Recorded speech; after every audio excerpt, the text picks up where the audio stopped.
Alright, I know this is a bit of a random topic for my channel, but I have nothing better to upload, so just shut up and enjoy it, okay? So if you hadn't guessed it, yes, I am a Chelsea supporter. I know, but I really do support them because I really love the club. And if you need further proof, I've been supporting the club since 2007. So yeah, I experienced the 2015-16 season, and I'm still here. And if you don't know what happened in the 2015-16 season, it's the season where Stoke City finished above Chelsea. So yeah, things were pretty bad back then. Anyway, today I want to focus on one player, a player who's been dubbed as overrated, not worth the money he was bought for, or discount Fabregas, among others. Today I'm asking the question, is Jorginho really overrated, or is he just misunderstood? And before I start, I just want to say that this video is only based on my opinion and some facts I found on the internet. And with that out of the way, let me give you my answer to that question. I personally think that Jorginho is not overrated at all, nor is he that underrated either. For me, he is just misunderstood. Now, why is he misunderstood? Well, because fans expected him to be the next Fabregas, the guy who could create chances from deep with his magical passing. And whereas Fabregas was known for his assisting abilities, Jorginho was not.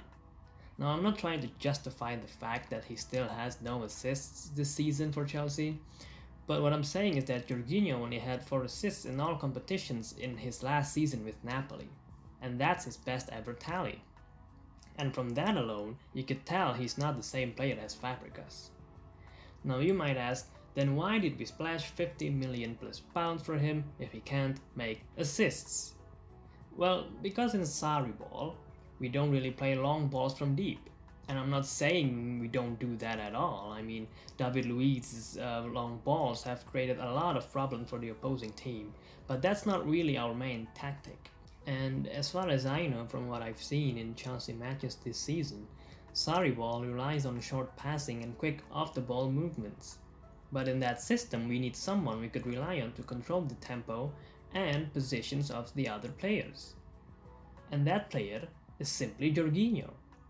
And I know Fabregas could maybe fit into this role too, but he'll need time to get used to it, time in which Sarri did not have.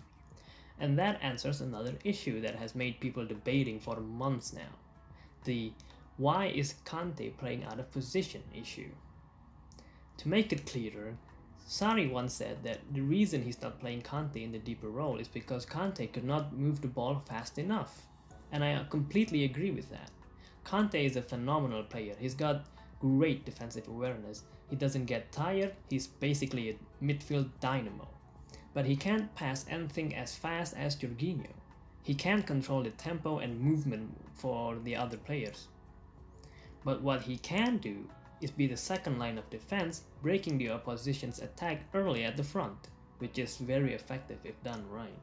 Another evidence of Jorginho's influence for Chelsea is the second leg match against Slavia Prague. There we started with Kovacic in Jorginho's position, and although he did okay for most of the match, we still needed stability and our movements were very lethargic. Other than that, Kovacic tends to dribble more than pass. He is a very good dribbler though, but you could see how things changed when Jorginho came on. He started to dictate the game and started pointing out the movements other players should make. Other than that, Jorginho does his defending duties pretty well too. Well, at least better than what Fabregas could have done.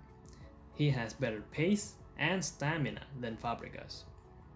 So Jorginho is more well-rounded than Fabregas or Kante in that deeper role. And I know Chelsea has a lot more issues other than the fans disliking Jorginho, but I don't think one video would be enough to explain them all. And what I'm trying to do here is to try show fans that dislike Jorginho that maybe they don't really understand his role, and that we as fans should get behind the players rather than berating them for their mistakes. In conclusion, Jorginho is not overrated and he is not a bad player by all means. and the abuse that he's been getting so far is completely redundant. And that wraps it up for this one.